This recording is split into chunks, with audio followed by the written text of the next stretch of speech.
राजस्थान के प्रवासी कार्यक्रम में आप सभी का स्वागत है।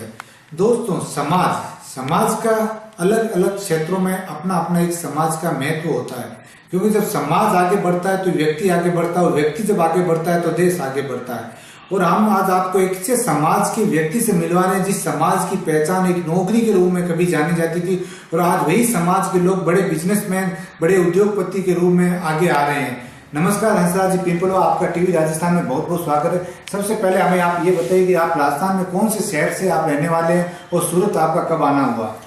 मैं सीकर का रहने वाला हूँ और 1980 में मैं सूरत आया था। 33 साल हो गए आज मेरे को यहाँ पे। तो आप जब सूरत 1980 के अंदर आए तब सूरत का जो एनवायरनमेंट था वो बहुत कम था, वो लोग यहाँ बहुत कम संख्या में रहते थे। तो कहीं आपको कुछ आने में, यहाँ रहने में दिक्कतें वगैरह कुछ सामना करना पड़ा आपको?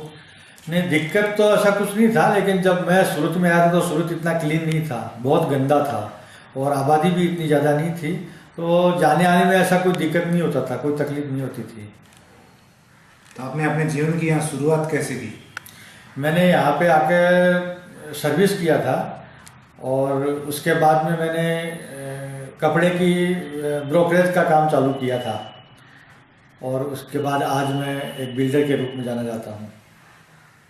तो ये जो आपने नौकरी से शुरुआत की और आज एक बड़े उद्योगपति के रूप में आप सूरत में जाने जाते हैं, तो कहीं इन दरमियान जो आपका बीच का जो पीरियड था, कहीं ऐसा समय आया जिसके कारण से आपको ये लगे नहीं सूरत से बेटर राजस्थान है? नहीं, राजस्थान के अंदर काम कर नहीं सकते, वहाँ पे इन्वायरमेंट नहीं है।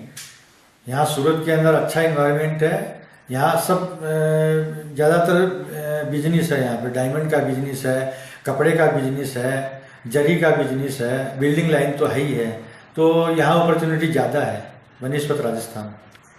जैसे आपने बताया भाई आप सूरत है, तो आपके यहाँ फैमिली में आपके साथ यहाँ कौन कौन रहते हैं? अभी तो मेरी फैमिली में सभी रहते हैं। मैं, मेरा वाइफ, मेरे 2 बच्चे हैं, उनकी भी शादी हो गई है, दोनों यहीं पे हैं। तो आपको राजस्थान, जैसे आपने बताया एनवायरमेंटली राजस्थान में स्कोप कम रहता है और सूरत के अंदर ज़्यादा रहता है, तो आपने राजस्थान से सीकर अभी काफ़ी डेवलपमेंट एरिया के अंदर आ रहा है, जयपुर से सपोर्ट के अंदर, तो कहीं ऐसा राजस्थान के अंदर भी आपको कोई बिजनेस ऐसा करने की इच्छा व्यक्त होती है कभी मन के अंदर? हाँ, होती है, क्योंकि वो हमारा जन्म स्थान है, तो वहाँ पे भी कुछ हो ऐसा हमको अच्छा लगता है। मैंने राजस्थान के अंदर संगीत महल करके एक बिल्डिंग बनाई है जिसमें 28 फ्लैट है और नीचे 8 दुकान है। रामलीला मैदान के सामने शिकरनी है, और उस समय फ्लैट का सिस्टम नहीं था, मैंने वहाँ शुरू किया था फ्लैट का सिस्टम, और आज तो वहाँ पे बहुत बिल्डिंगें बन रही है और फ्लैट सिस्टम चल रहा है वहाँ पे। आप जैसे ब्राह्मण समाज से बिलोंग करते हो, ब्राह्मण समाज के अंदर ज़्यादातर नौकरी पैसा ज़्यादा लोग रहते हैं, तो आप बिजनेसमैन के रूप में यहाँ उभर के आए हैं, तो आप समाज के लिए वो क्या संदेश देना चाहेंगे जिससे नौकरी को छोड़ के लोग बिजनेस की तरफ आकर्षित हुए? अभी ऐसा संदेश में तो लोग यहाँ पे आते हैं, वो नौकरी की बजाय बिजनेस ही खोजते हैं और उसमें सफल भी होते हैं, क्योंकि सूरत का इन्वायरमेंट ही ऐसा है। इसलिए लोगों को जागृत करने की जरूरत नहीं है, पता नहीं यहाँ आने के बाद अपने आप जागृत हो जाते हैं। तो राजस्थान की जहाँ तक अपने बात करें, जहाँ आप सीकर डिस्ट्रिक्ट से रहने वाले, वहाँ सेना का ही बहुत बुरा हजूम देश की सेवा में रहता है, और वहाँ के लोग काफ़ी, जिसको बोले सॉलिड बॉडी बोला जाता है। तो सूरत राजस्थान का कल्चर जो है उसके बारे में आपका क्या कहना है? अभी जो हमारा कल्चर आज यहाँ छूट रहा है शहरों के अंदर, जो भी प्रवासी राजस्थान रहते हैं, उसके बारे में आपका क्या सोचना है? राजस्थान का कल्चर थोड़ा नौकरी पेशा टाइप का कल्चर है, क्योंकि ज़्यादातर लोग वहाँ पे सर्विस ही करते हैं, बिजनेस में बहुत कम है, और जो बिजनेस में है वो भी ज़्यादातर बाहर निकल गए, कोई कलकत्ता चला गया, कोई आसाम चला गया, कोई सूरत आ गया, और आगे जाके सब ने अपना अपने जो भी बिजनेस किया उसमें तरक्की किया है और सब सफल हुए हैं। और सूरत तो एक ऐसी नगरी है जो थोड़ा सा भी मेहनत करे तो आदमी आराम से सफल होता है और उसके पेट भराई आराम से होती है, कहीं कोई दिक्कत नहीं है। और एक दूसरे को, राजस्थान से आए हुए ये सब सहयोग भी करते हैं, हम लोग जो भी आता है उसका हम सहयोग करते हैं, और हमको भी अच्छा लगता है कि कोई राजस्थान से यहाँ आया है और हमारे बीच वो भी एक नया अपना बिजनेस चालू कर रहा है। आप यहाँ समाज से जुड़े, खांडवी पर समाज से, और कौन सी ऐसी संस्था है जिसमें आपका योगदान रहता है? संस्थाएं तो मेरे पास ज़्यादातर तो आते ही रहते हैं ऐसे तो, और खांडवी पर समाज का तो मैं अध्यक्ष भी रह चुका हूँ, और ऐसे तो जनरली सब संस्थाएं राजस्थान से जो आती है यहाँ से हमको मिल के ही जाती है, और हम जो भी सहयोग होता है हम करते हैं सहयोग। तो जैसे बताया खानलवीर समाज के आप अध्यक्ष, तो अध्यक्ष तो आपने क्या ऐसा कार्य किया जिसे समाज को नई पहचान मिली हो? ये तो अभी हमारे समाज की, खानलवीर समाज की शुरुआत थी। जैसे लोग ज़्यादा नहीं रहते थे, अब ज़्यादा रहे हैं। मैं जब रहता था, जब अध्यक्ष था, तब इतने ज़्यादा नहीं थे। फिर भी समाज को हमने जो है बहुत आगे बढ़ाया है, सबको परिचय किया है, सबको एक किया है यहाँ पे। और समाज का अभी बिल्डिंग भी हम बनाने वाले हैं, तो जल्दी से जल्दी हम यही कोशिश कर रहे हैं कि समाज की एक खुद की बिल्डिंग हो। अभी तक बिल्डिंग नहीं है। तो ये जो समाज के अंदर जो एक प्रतिस्पर्धा चली है, भाई लड़कियों की कमी है या लड़कियां हाई एजुकेशन के अंदर बहुत ज़्यादा बढ़ रही है, उसकी बेनिस्पिट लड़के जो है कम एजुकेशन के अंदर, तो आपको क्या लगता है वाकई लड़कियों की कमी है या जो एजुकेशन का दायरा है वो लड़कियों का बढ़ गया है लड़कों से मुकाबले? एजुकेशन का दायरा तो बढ़ गया है, ये बात सही है। लड़के ज़्यादा नहीं पढ़ते हैं, और जो पढ़ते भी हैं तो ऐसा उनका दिमाग में रहता है कि भाई हमको तो पढ़ के बिजनेस में आ जाना है।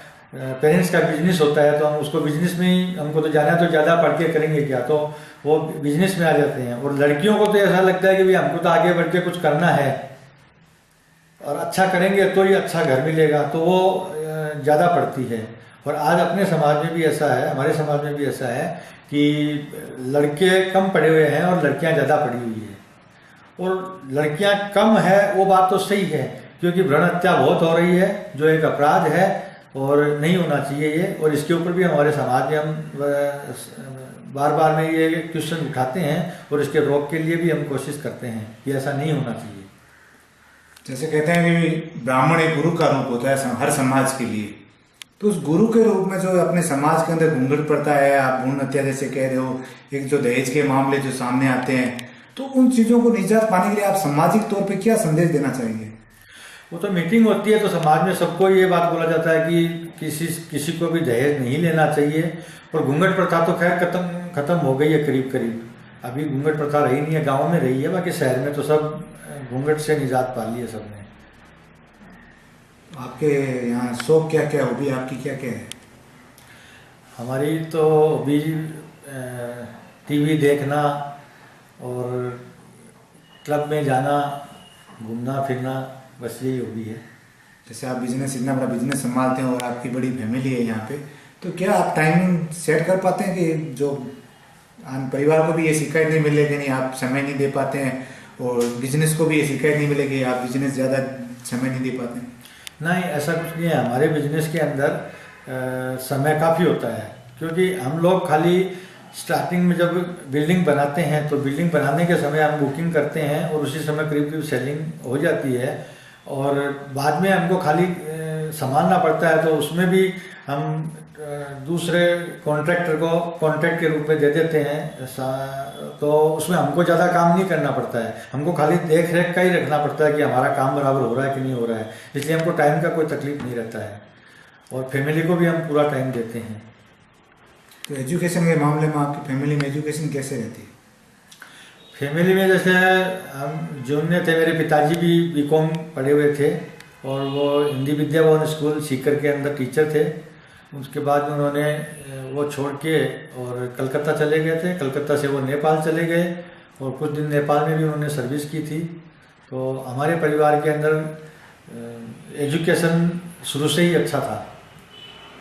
जैसा कि कहा जाता है राजस्थान जो एक उम्र पड़ाव के बाद में राजस्थान की खूब याद आती है लोगों को, तो कभी आपका मन लगता है कि नहीं छुट्टियां 10-15 दिन की छुट्टियां जो है वो राजस्थान के अंदर से अपने गांव के अंदर अपने यार मौज मस्ती के अंदर बिताएं?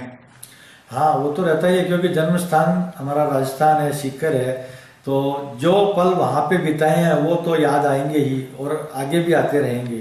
बिताया हुआ पल भूल नहीं सकता आदमी, और वो तो जन्म स्थान था, ज़्यादातर समय वहाँ पे बीता था, तो वो तो याद आता ही है। बचपन की ऐसी याद जो आप शेयर करना चाहें? बचपन में ऐसे तो दोस्तों के साथ रहते थे तो बहुत सी यादें हैं, लेकिन ऐसे कोई याद है नहीं जिसको मैं यहाँ पे आपको बता सकूं। तो अपने जो आने वाली पीढ़ी है, युवा पीढ़ी है, जो अभी काफ़ी एक टेक्निकल डिपार्टमेंट जिसको बोला जाता है, वहाँ पे आकर्षित ज़्यादा हो रही है, जो कि सामाजिक सोशल एक्टिविटियों के अंदर बहुत कम नजर आती है। तो उनको आप ये क्या संदेश देना चाहेंगे कि समाज से जुड़ने का क्या फायदा होता है और समाज को आगे कैसे बढ़ाने में वो अहम भूमिका निभा सकते हैं?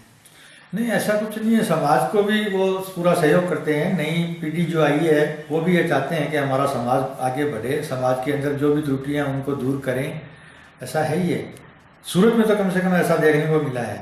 दूसरी जगह का मैं नहीं कह सकता, लेकिन जहाँ सूरत में मिला तो दूसरी जगह भी ऐसा होगा। तो आज के युवाओं को आपका क्या संदेश है एक मिलता है? युवाओं को तो संदेश यही है कि अपने बिजनेस और जो नई टेक्नोलॉजी है उसमें आगे बढ़ना चाहिए और समाज में नाम करना चाहिए। अपने अपने समाज में नाम करेंगे तो देश में नाम होगा, शहर में नाम होगा, तो पेरेंट्स भी खुश रहेंगे।